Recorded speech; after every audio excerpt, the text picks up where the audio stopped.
You can't have Marina, but you can listen to her. Hey, so Laura was telling me about what you're writing about, learning how to care for elderly people. And I think that's amazing. I Yeah, was thank telling you. Laura, yeah, I was telling Laura, especially doctors, to know about the care, because it's not just knowing that the loved ones are caring for them well, but that they're not being abused in the hands of their loved ones, like knowing those signs. Yeah. Yeah, yeah, that's Yeah. a great point, actually, Marina, and welcome. It's really lovely. My name's Linda, and the person who's giving the paper talking this afternoon is Paul. Paul Thomas will be talking. He is, and we've got people here from different parts of the world. We've got Catherine from Denmark. Wave, Catherine.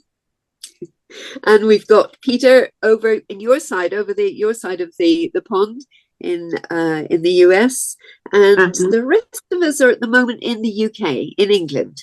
Carers, and I have got a personal reason for being quite interested in carers. I cared for my wife, who became unwell in 2015, and looked after her for 4.5 years while she was ill, and then she died in 2020. And in that time, I learned an awful lot about caring, helped greatly by this fantastic carer called Graciele, who came a lot of the time. We did it like a double act. You'd thought I'd know a lot about it already, because I've been a GP for 30 years before that, but I was amazed what I didn't know until we got to this actual experience, and reminded me about how the experience, and Marina, I suppose I'm particularly thinking of you as I say this, about how actually the hands-on experience can teach you much more than books can very often. That doesn't mean books aren't useful, but they are the experience really wakens you up. And I'm particularly interested in the similarity between carers and GPs, or primary care workers, in that they are both have to be generalists. You actually have no great choice over what you deal with. You have to deal with whatever comes up. And that can be absolutely anything, both as a GP or as a carer. And the similarity between them struck me in two ways that I want to bear out today. The first is that when you realize just how complicated life is, and the life of a generalist, it makes you realize why teamworking, collaboration, thinking about the bigger picture is incredibly important. You can't just wing it. You can't just say, well, that's my job and I can't do these other things. You have to systematically plan for teamworking. One thing that struck me was, as I was thinking through the caring issue, is that few people realize how difficult it is until you do it. And then when you do it, if you do it in a way that works really well, it's amazing how many people who are around feel that they want to interfere, or actually in some instances willfully harm the situation. And this is something I was definitely not prepared for. So I thought, how about systematically developing respect for carers, with teaching them how to deal with tricky problems, not just physical problems, but biopsychosocial, spiritual problems. It struck me that most of the care that we got from the fantastic people, the GP, palliative care nurse, district nurses, and so on, was much more psychosocial, spiritual than it was bio. The physical stuff needed to be done, but the really important stuff was actually much more invisible, or at least difficult to talk about, should we say. So this is what I want to present to you, a proposed course with 7 modules. I've done this very much initially as end-of-life carers in mind, then realised actually it's too late for end-of-life carers to be involved. To learn these kind of things, they need to know it the moment they become a carer. And actually, this is ever so similar to what you need to know when you're doing anything difficult and tricky and complex, and that includes GP. So after we've piloted this with carers, which I'm going to be doing with Brent Carers in Northwest London, I want to see what I can do about this influencing the medical school curriculum and GPs, established GPs, because the aim is not to tell people what to do, or even to point to knowledge bases, although that can be there, but to ask questions that help people to recognize their own situation from different perspectives in ways that help them. We discussed in the springtime this image here. I mean, when Darwin talked about the survival of the fittest, he was really talking about not the survival of the most ruthless, but the survival of those that can fit in best. The complex co-adaptation, how you're able to adapt to situations, means that you survive rather than you just happen to be more ruthless. And that's the image he gave of the giraffe surviving because it could reach leaves that others couldn't reach.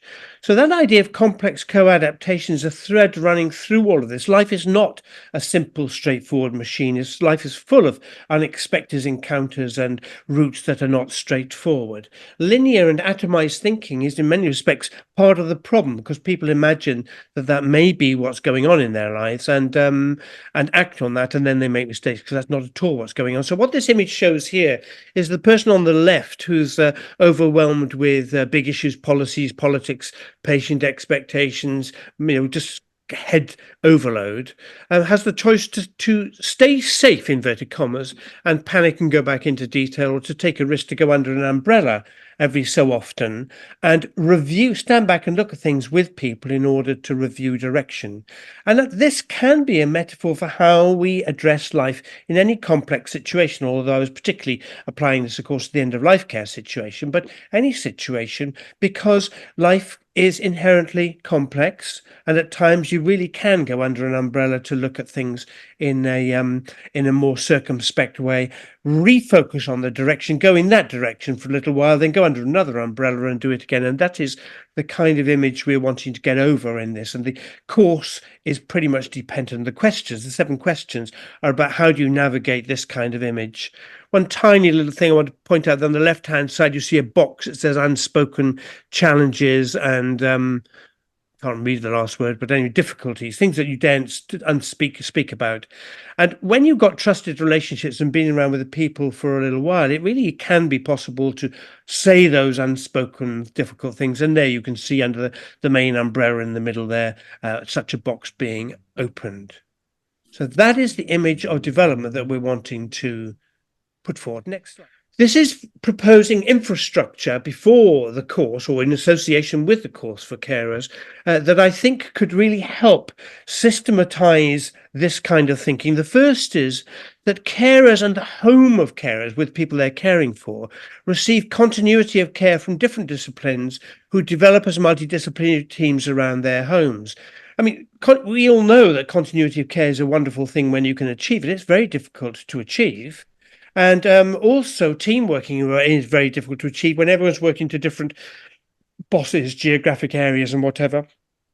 But when you have got a shared space, like a geographic space, or you have a carer's home, then it is possible for people to focus team working around that. And that means that the GPs and the palliative care nurses and faith traditions and schools and whatever could develop as teams around that particular home and help each other out in that way. With advanced directives and patient-held records and so on. The second is action learning sets, that carers in a locality are assisted to develop relationships with other people in that area who are carers, and they're able to stand back and look at what they're doing, help each other out, reassure each other what the madness is going on is normal. Actually, everyone's experiencing the same kind of difficulties. But having that facility of an action learning set might help them to be able to realize that they really aren't alone, especially if that can be done on as well as a set of courses that we call a set of modules that we're calling a course, which comes into the third area, primary care networks.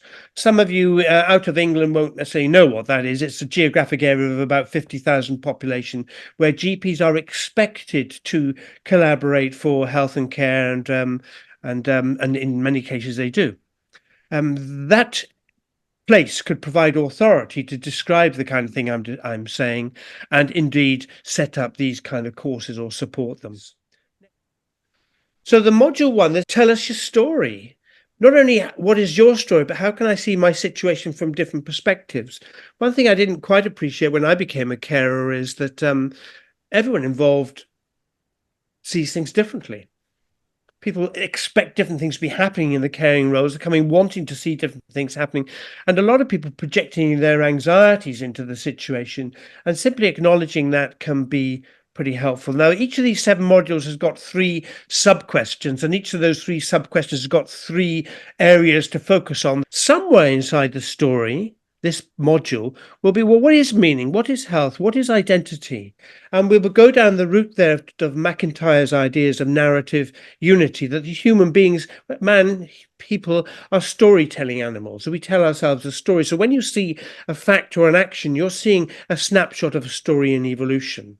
And that's useful to understand when you're in a tricky situation practically, but it's also helpful as a researcher, because you can see the observations you see in any one moment is a snapshot of a longer term meaning. So this model is intended people to see the story inside which the facts, the discrete actions can be displayed.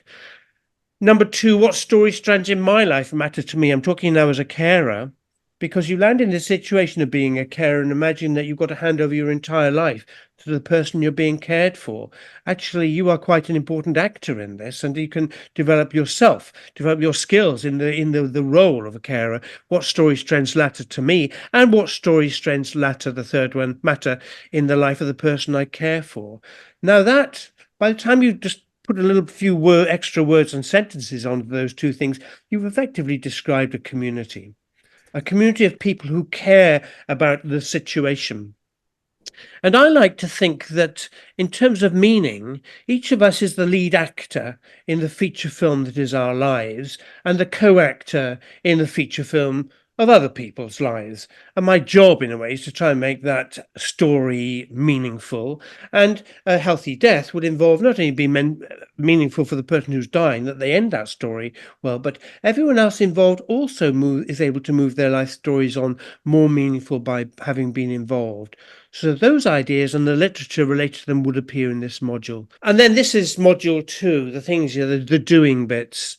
Of course, lots of people who don't know anything about caring imagine this is the only thing carers do, personal care, feeding, whatever. So I now recognize this is really only a tiny part of the job, but it's very easy to imagine this is all there is to it. What everyday tasks might I need to do would be a question we'd ask people to list in this course as asking a carer. What have you got to do? Well, you can ask that question of anybody. If you're going to university, as my son hopes to do now, or if you're going on holiday, what tasks might I need to do? And you're into things like insurance and passports. Well, the question just brings out the situation itself. And what difficulties must I anticipate, and how might I deal with dementia? I'm using the word here, dementia, not as the diagnosis of dementia, but as people's brain malfunctioning, which I think is what dementia means. And that not just lack of cognitive awareness. People do absolutely crazy things inside these situations.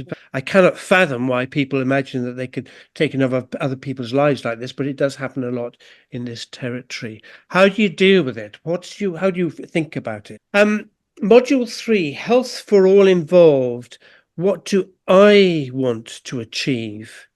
This module is particularly aimed for the carer, or whoever we're talking about as the participant on the course, to feel confident in their role of managing very, very difficult things that have got unpredictable things happening all the time, including a lot of sort of emotional stuff. And some may start off by saying, well, I want my mother or my father or whoever they're caring for to have a healthy death, or to be pain-free or something like that. But probing a little bit further, said, well, what do you want out of this? What do you want to learn out of this? And there's enormous amounts you can learn in the caring situation about yourself, about other people, about citizenship.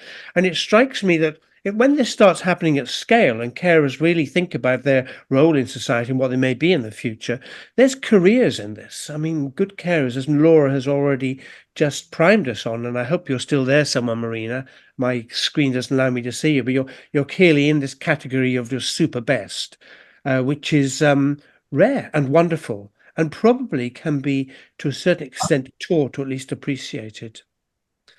The next question here is how to integrate generalist and specialist thinking. spent good as a GP. I spent a lot of time. What's the difference between being a generalist practitioner and a specialist practitioner? I have to say that now I think that everyone needs to think generalist, which is about everything, and focusing on the detail as needed. Whether you're a GP or a specialist, you have to think of the person's health and the whole situation. And yes, you may add your particular skills and the things you have to offer, as which you will call specialism here. But the generalist in you should come forward, whoever you are, if medically trained or whatever.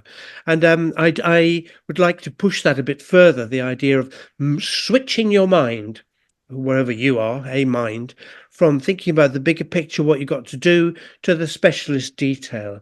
And that movement from one to the other, I think, could be very helpful about how one lives a good career as a health giver or health worker, and indeed as a specialist or a GP.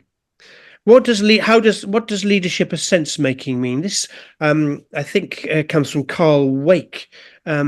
Leadership as sense making. Leadership has got this historical idea of, the man leading on a horse into battle, with people following leaders and followers, that very linear kind of approach. And what Carl Wake would say is that in complex situations, that's not the right way to do it. The right thing to do is to help people make sense of the situation so they can do things for themselves. Now, I don't know about in other places, but the UK healthcare is not so good at helping people to do things for themselves. And I think there needs to be a mind shift towards this, to complement doing some things with people, for people or to people, but much more to help people do things for themselves. And leadership there starts looking like sense making, and that would appear in module 3. Planning in complex situations. How can I plan for a healthy death? I mentioned this a couple of months ago when we talked about these lovely Ukrainians who are staying with us, who were going to Ukraine, and yet everything that they'd planned had turned upside down because of things that had changed in their situation. And how do you plan? Well, one thing you need to be able to do is to be able to recognize that things have changed and change course appropriately. I know that gets called things like review or resilience, but I would say that there's something inside the whole notion of moving forward in life that is about strength and health, which is just about being alert and looking around and being able to hear the whispers and move in directions that aren't necessarily intended, but it becomes apparent is the best way to go. Number 2 here. What networks of support do I need? It's very easy to just imagine you need 1 or 2 people in your life to be supportive of you when you're in tricky situations, but it's not really true. Well, it's partly true, but there are other networks of support you need as well. So put these into words. What networks of support do you need as a carer, a professional carer, a network of personal support, your own reprieve? The people who are going to help you find things that you need them, whether that be budgets or access to services. And then this third thing area I'm very keen on, how do I facilitate cycles of collaborative learning and coordinated change? This comes back to that image again, that it strikes me that if everyone in the world is constantly interacting and adapting to everyone else, and then that notion of complex co-adaptation is the norm, then one way to manage that is to facilitate cycles of collaborative learning and coordinated change, which simply means every so often you get together and you exchange ideas and you agree new directions and you move forward. And you can call that, what I've called it there, you could also call it, parties, or continuity of care, or you could call it football matches, or church rituals. Getting people periodically to come back and back and back to be able to exchange their ideas, their hopes and fears and ideas, and then move forward together. Number 5 of 7, building a caring environment. And I sometimes think with this particular module, as we're calling here, a question is just raising the question. The answers tumble out. How do I build a caring environment in my situation? And it's things like smiling and laughing, having parties. We had our plan on the fridge door, which is parties, music, fresh air, fun, which I still think was the best plan I've ever made. But it is really possible to, in whatever situation you are in, to be able to think, well, what actually is needed here to make this fun? How can I love myself? Somewhere inside all of this is the terms love and care come out. What does it mean? And one thing, whatever definition one has, and I think different people have different definitions. Remember, these are questions you ask of people. You're not telling people actually what they are, although I've immediately contradicted myself by doing that, but there you go. Isn't life complex? That whichever definitions of care and love you prefer, they do involve in being happy, being delighted in the happiness of other, in that somebody else is happy, is pleased, is developing well. Now, you can interpret that in lots of different ways, but one of those things, how do I love myself? And when you're absolutely overwhelmed and, panic struck and can't sleep and all the things that happen to carers all the time, there's a little message there too, that actually you are part of this, a rather important part of this, actually. And you need to love yourself, and other people need to care for you as well. And 6 of 7, what can I expect from others? And I've entitled that, or subtitled it, Community-Oriented Integrated Practice. This is this concept that we've been working on in COIN for several years, and have written long documents about it. And part of community-oriented integrated practice is not what you do, but how you think. And part of how you think is what you expect from others. And what you expect of others is very often not what they want or expect to give, or expect to be asked. And some people in these situations very often feel very entitled to impose their own way of doing things that is nothing like what you actually want inside the house. So I've subtitled those three, or the three subsections there, how can health and social care practitioners promote community-oriented integrated practice? It could well be the health and social care practitioners, GPs, for example, of the future should see it as an important part of their role to help others, let's say carers, to understand how to help themselves and to think about caring for themselves, and about how to manage, fun in the end of life period.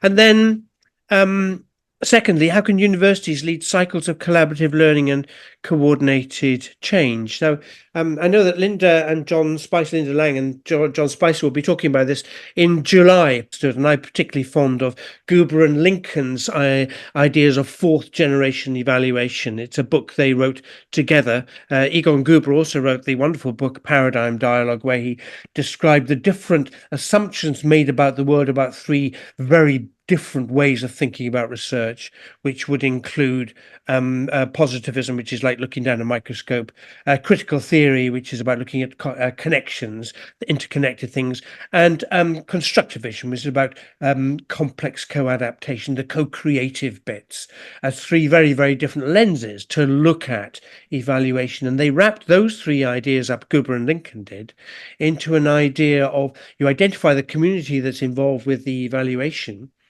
and then you get them to review different kinds of evidence over a period of time, and at each of these to feedback what they're thinking, such that they become part of the research network.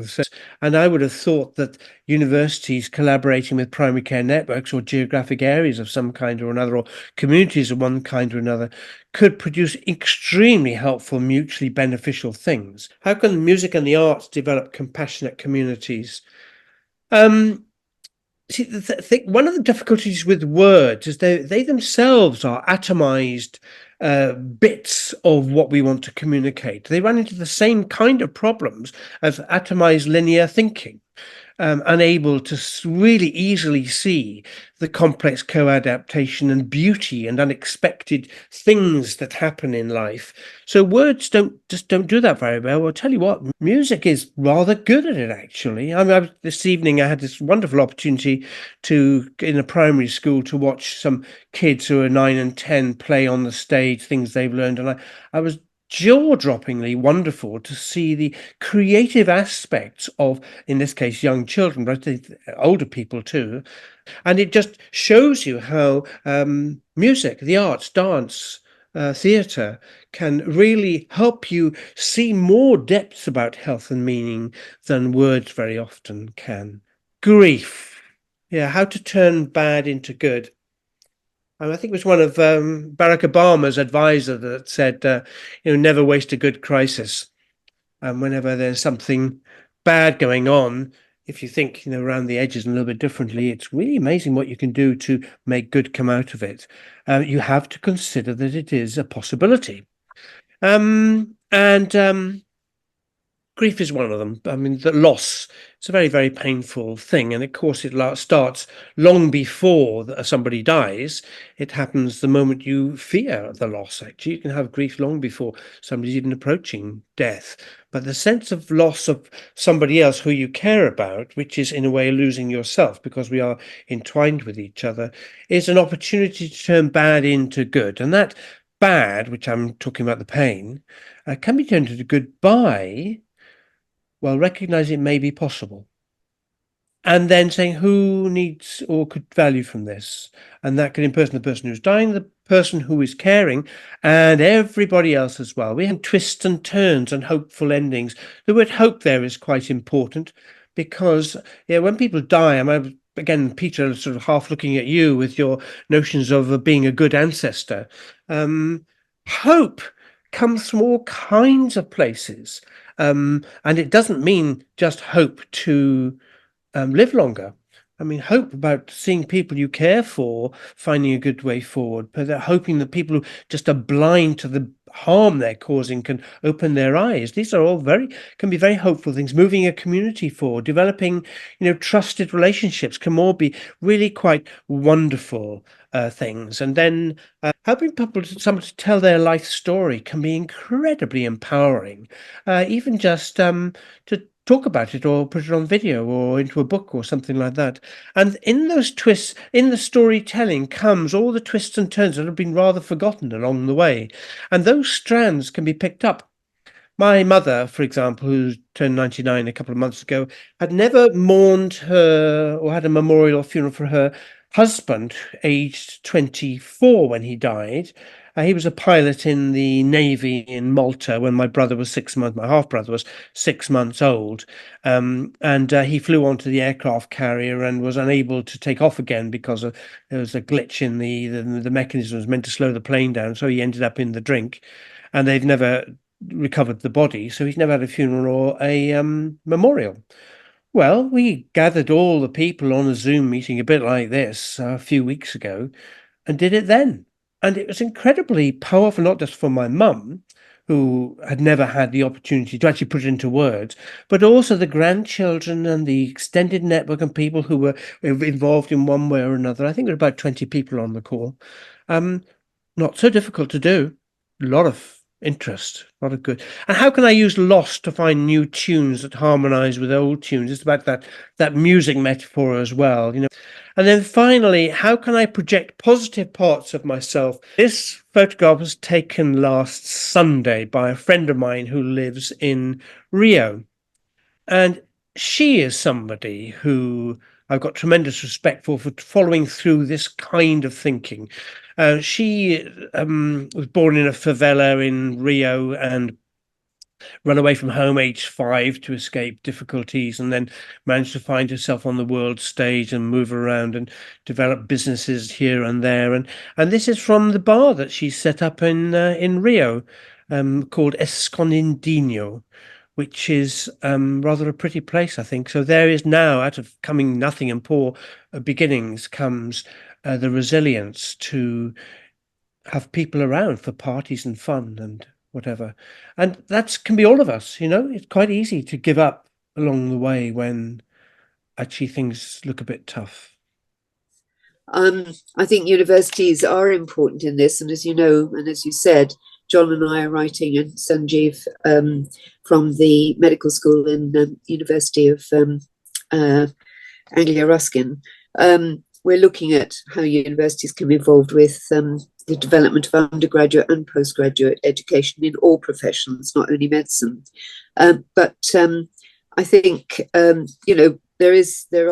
are universities that are very interested in this sort of thing. So I think you might find that some are willing and interested to get involved in the sort of thing you're describing. 1 in 10 of the population is a carer. isn't that a staggering figure? I mean, well, who's looking after them? Who's thinking about them? And they're very often not prepared at all for the role. Well, Brent Carers is a place that's trying to grapple with that. It's started piloting this work that I presented to you now with end-of-life carers, and it quickly became apparent to me that that wasn't going to work. Part because, well, I'll just give you one example. One of the key women who was very keen on this, the grandmother that she was looking for died. So suddenly she wasn't a carer any longer, or at least she wasn't that kind of carer. And I was thinking, no, you needed this 10 years ago, expectation. And also, if it comes as such a big surprise, for example, that actually you can have fun and enjoyment and happiness in the end of life period, and that's something to aim for. And if that can become a bit of a shock to people, so there needs to be a little bit of warning upstream. Certainly when my wife was dying, there were people who were very angry with me because I think we just weren't miserable enough. Well, I think just to go back to the working group in Brent Carers, Paul, did you, when you use it, or will you, when you do use it, keep the structure that you've got? I think I'll probably ask the group when we form a group to say, well, how would you like to explore these? And probably make videos of each of them that can be accessed in people's private time, which just talk about, look, this is normal. My perspective, though, as a neurologist, is on caregiving in the context of a care partner, the person being cared for, who has a cognitive impairment, which does create some perhaps specific challenges. But the whole dementia field is a kind of caricature of the challenges that we have, I think, to introduce the kind of models that Paul is talking about. Let me talk about the mantra that comes out of the Alzheimer's Society, Alzheimer's Association: care today, cure tomorrow. As if after we have a cure, we don't have to care anymore. So there's this tremendous drive in the Alzheimer's movement towards the biological part of that biopsychosocial, which I think creates a pressure on actually improving care systems, because there's so much energy put into cure.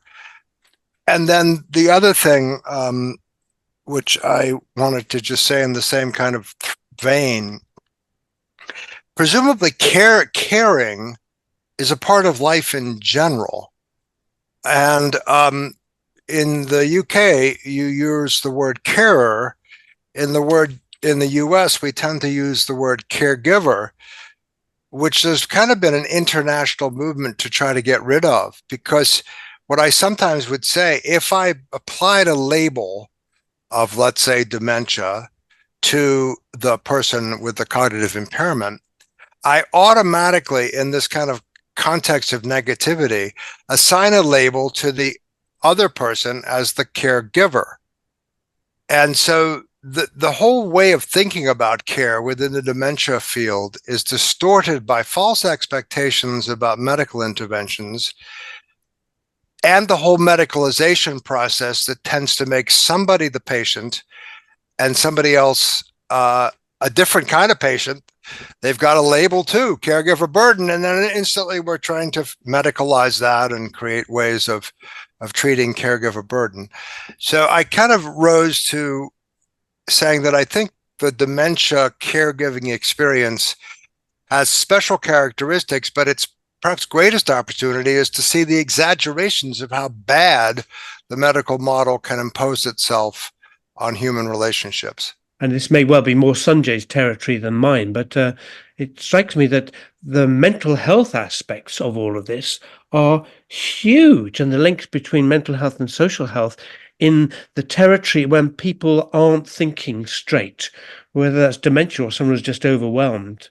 And the stories that get inside people's heads in this situation, where they feel they want to project their anger and confusion onto somebody as a way of feeling they're doing something good, is just legion. but the idea that if we actually learned how to provide care for people with dementia-friendly communities, dementia-friendly this, we actually would create a better and more caring and friendly society. So that to me is the opportunity that you were also responding to, Paul. How do you take a negative thing and make it into positive? How we care for people with dementia can help transform all of society. I do want to say two things, and I suppose they're about dementia as a problem. The first is that whatever you design for a group of people with immense needs, you're not going to get it. There's no money. There really is no money. It would lead me on to say, Paul, if you're working on a module-based training, make it small. I've tried to make this approach asking questions for people to make sense of in the context of their own reality, and part of that reality may be no money. There will still be things that must be answered, and then one of the things I've discovered is when you're absolutely overwhelmed and hurting, and people are accusing you of all kinds of stuff.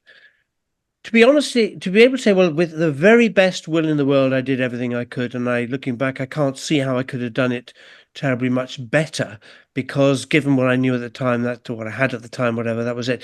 Well, that requires a certain structure of thinking, because it's very easy to jump after this and jump after that. And what this is offering, at least, is a framework for thinking. Yeah,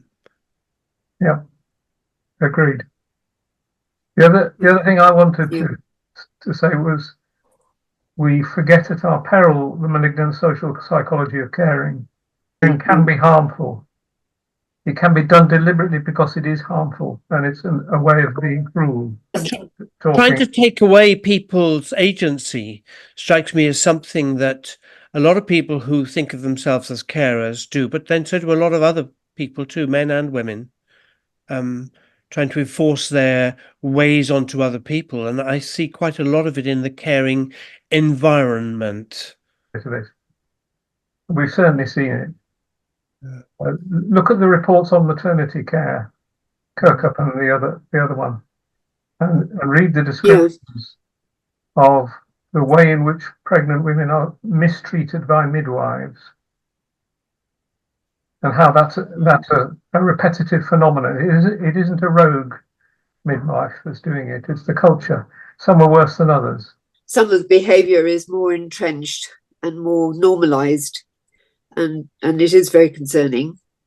But I mean, what I think you're talking about, Paul, is trying to develop something that supports people and makes them think differently.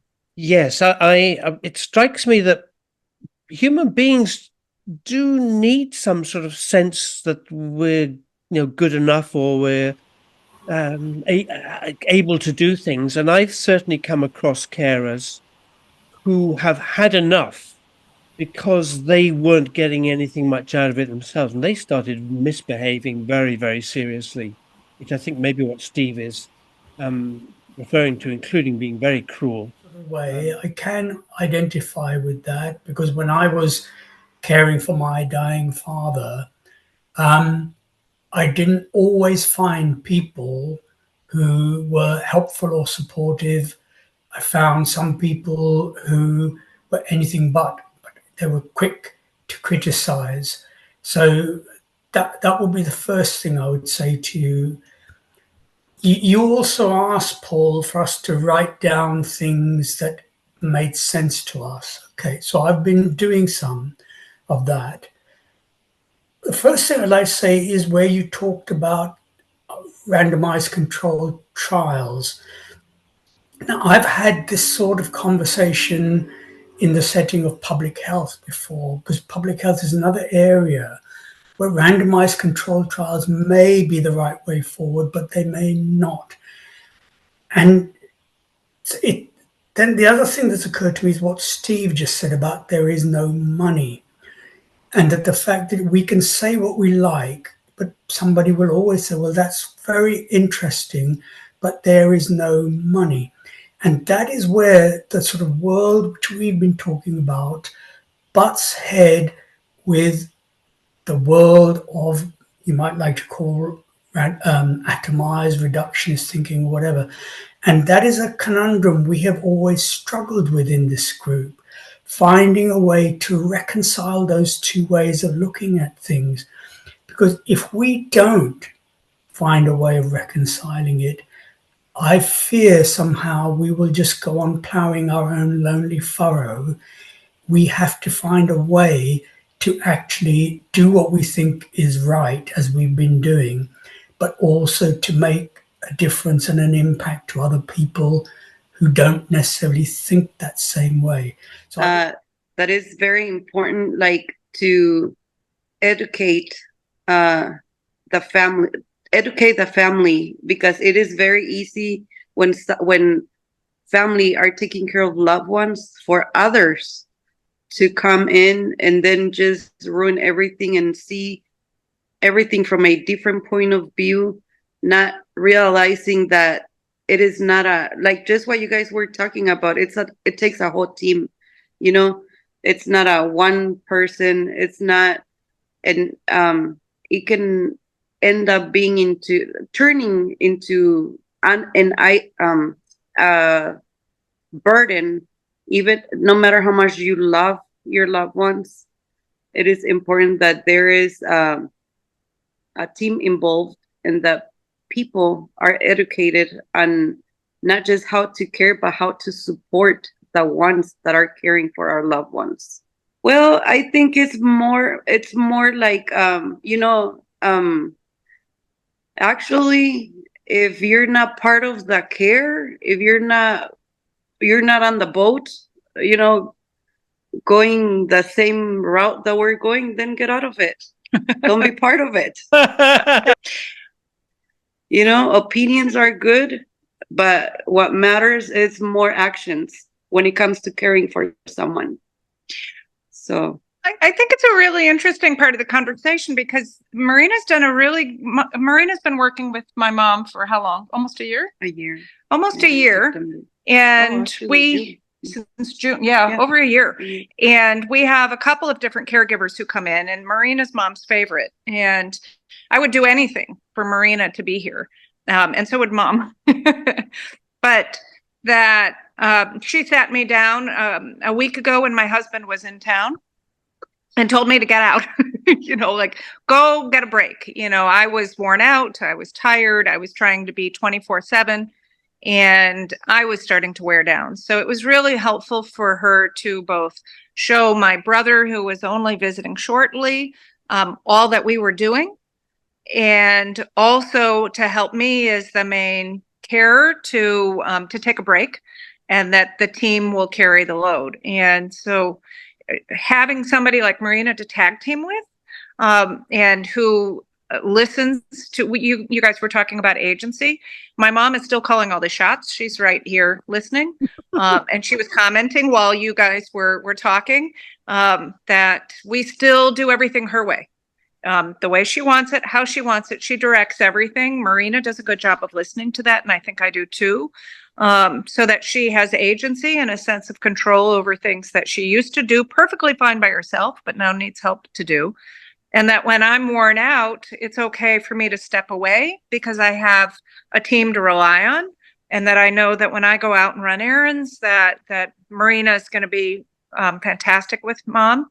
And so it's hard to know how to tell people when to get some rest and when to be involved, and explaining what we're doing and why we're doing for people who don't understand and think they know better, but they've never been here to do it. And I think that's when teaching people how to getting into offering the support of those caring for loved ones. It's important, like so for them to know that, to not feel guilt of having the need of stepping away, like it's not just one person's burden.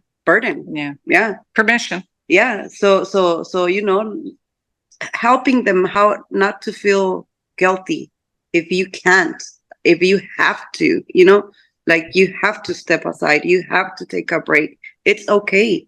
So, You're not doing anything Marina, wrong. You are how still did you. how did you learn that? Where did how and how would see? We were fortunate to have someone who sounds as though she's as good as yours. Fantastic. I mean, she comes still look after my mum now. So Monday to Friday, she comes till between 9 and 11 in the morning, and her most important job in those days is to have a pot of coffee with me. Let me tell you something. I'm not gonna go on tears. Okay, so I've been caregiving. I've been caregiving for 16 years. And then it's been 4 years that I work in assisted livings as a medicine administrator. But I find myself more. I enjoy more doing caregiving. I enjoy both, but caregiving gives me joy because I make your day. I make her day. It's up to me. And up to her, of course, but it mostly has more up to me.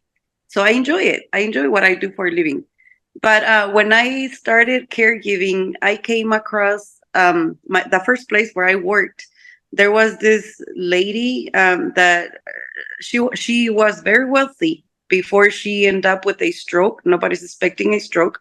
A young, athletic person. She was in her 60s, and then she was terrified every day, every night that I came to work. I used to do nights there where she lived for 5 years, and she was terrified night after night, crying in tears.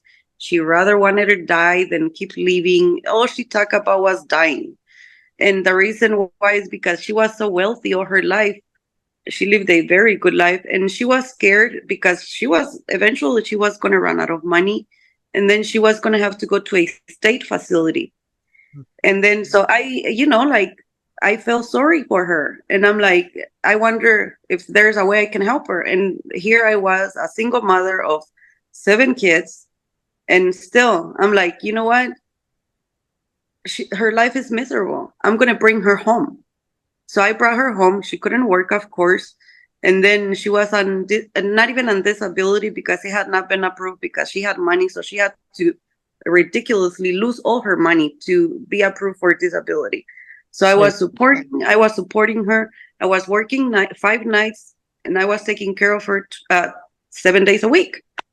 Like I would come home in the morning, shower her, get her ready, feed her breakfast, and then get her ready for transportation to come and pick her up and take her 3 days a week for her therapy. And then I was able to do so for she had no family, no, like nobody at all, just a sister in Illinois. And they didn't want anything to do with her, like help her at all, care for her care. So I thought it was easy. I took the challenge. I wanted to do it. I wanted to help her. I wanted her stop thinking of dying and stuff and being afraid of ending up in a state facility. So after a year and a half, I was burned out.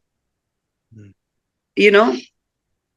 So, and many times I felt I had to choose taking one of my children or taking her because her wheelchair took a lot of space.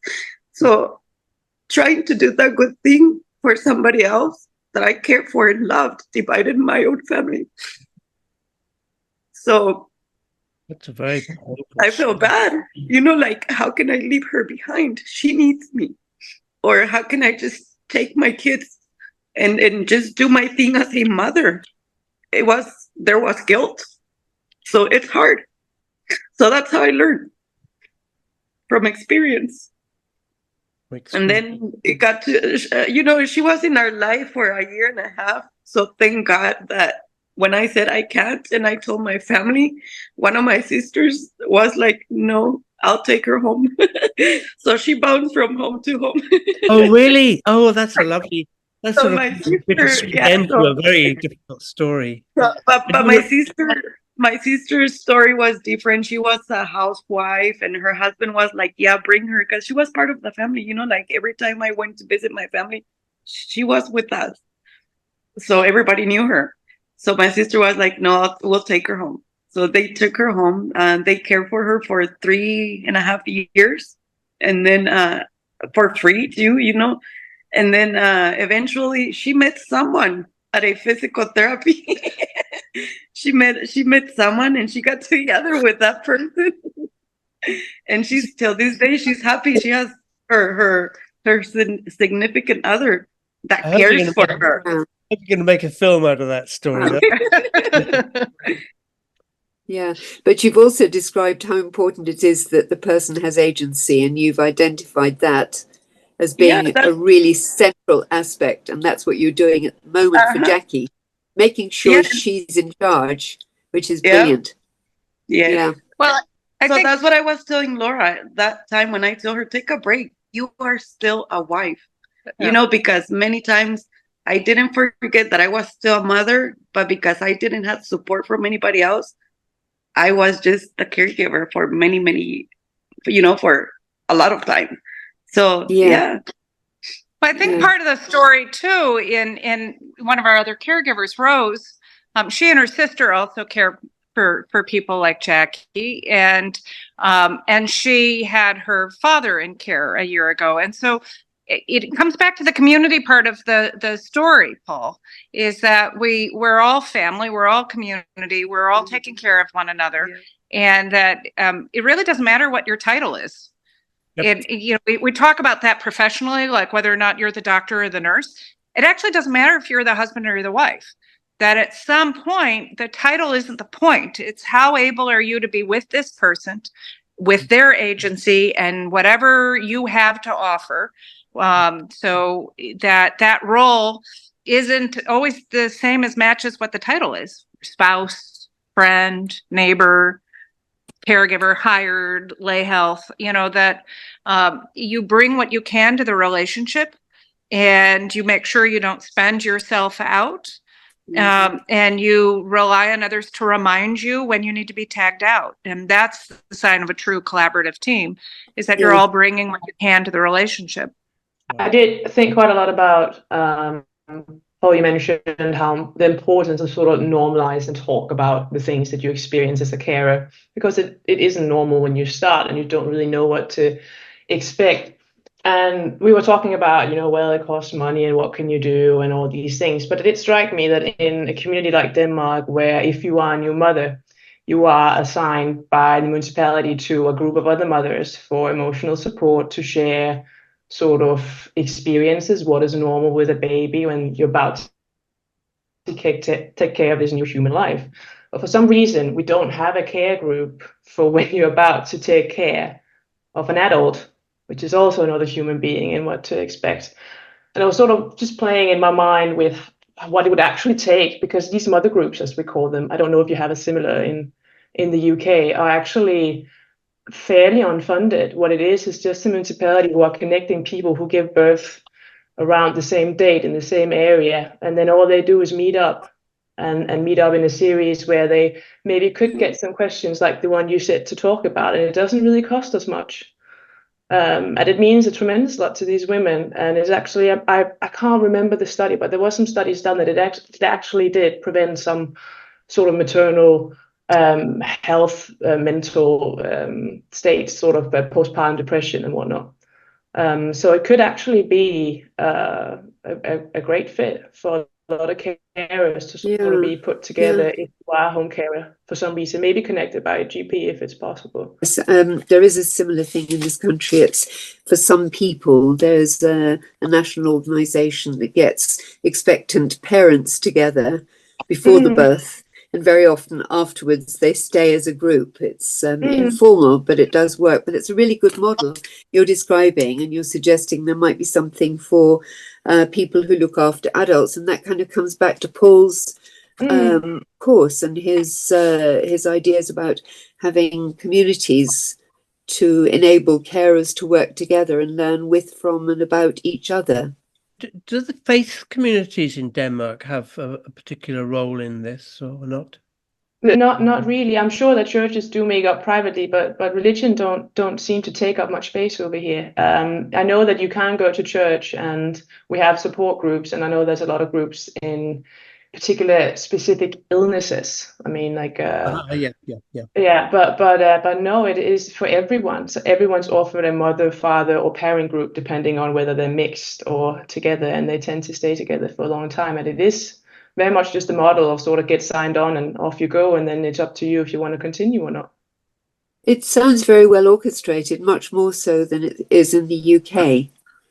As I indicated, it's not everybody gets that experience, but that sounds as if it's much more universal. But Paul, you're going to try it out with this group and test it. I rather like the fact that you're suggesting that you would actually go to them and ask them the questions rather than tell them what you thought should happen. See what they say. There are people who are looking after younger people, parents of younger people with educational needs and disabilities. Those are carers, and they're long-term carers, and we're not talking end of life. In fact, the worry for them is the end of their life. So you define a geographical area, call it a primary care group, but it can be something else, where the people in it agree more or less to collaborate with this kind of thinking at no cost, because they already have their people engaged. They have their pharmacists and their GPs and whoever else, and say, well, we'll develop a register of people who are called carers, and that means that they will have preferential access to various things. And one of them will form to attempt to form multidisciplinary team working around that household and help all the family inside that, not just the carer or the patient, to understand that this is difficult stuff. Yeah, I think there's also a little bit of formalizing the social part that draws it all together from what Catherine was saying. Paul having coffee out in the garden, Marina pulling me aside and having coffee with me, quote unquote, at shift change, or having the mother group. I have a hospice number I can call 24 hours a day with any question that I have. So there are ways to say that. And in church communities where I used to work in the South, people would come and visit. So formalizing a visit, formal, so to speak, like having a regular touch base with someone who their only question is, how is it going? I've been there before. That needs to be included in this collaboration as an intentional touch base. How's it going? I've been there before. And that can be assigned by the municipality. It can be an 800 number from somebody who answers with that meaning in their voice. It can be people assigned in your community who come by once a day to say, how are you? I've been there before. And that part needs to be included intentionally, not haphazardly. I think that one, and I think that the children involved should have a routine phone call every year or 2 years, saying, "Oh, by the way, I'm from ... and part of our protocol says we'll give you a call every year. How are you doing?" Yeah. I mean, my 22-year-old is having terrible difficulties. It's 4 years since his mother died, and he handled it all incredibly well. But not now. 4 years later, he's in real trouble. You can't just say, "Oh no, you don't worry, you've got 40 days to have your psychotherapy." You need to recognize this is a long-term, painful piece of your heart that's been taken out. Yeah. And it hurts more as the days pass by. Like, at first you can cope with it, and you're thinking, and you're just realizing that it happened. And then you're accepting it because you knew that they were ill, that it wasn't what was best for them to go, but that they're not in pain anymore. You accept it. But then as days, weeks, months, years go by, you remember them, then it really hurts you. It really hits you, because then you realize, shit, I don't have them anymore. What I'm aiming to do is to say, look, this is not nice, but it is normal. Let's all get round how we help each other, really. Paul, I think you've got something there from everybody, and as you've indicated, you'd like people to continue sending you emails or WhatsApp messages advising you about it further. Yes, please. Any feedback would be appreciated. Every single comment was incredibly I've been writing notes here, very helpful and thoughtful to get me thinking about how to make this practical, because I want to make it practical. I want to make this to be a practical and obvious thing. Yeah. No. And that was Steve's point, really, wasn't it? And Sanju Jay as well, really, that you need to kind of get something happening practically. You know, Marina, your involvement was just fabulous. Yeah.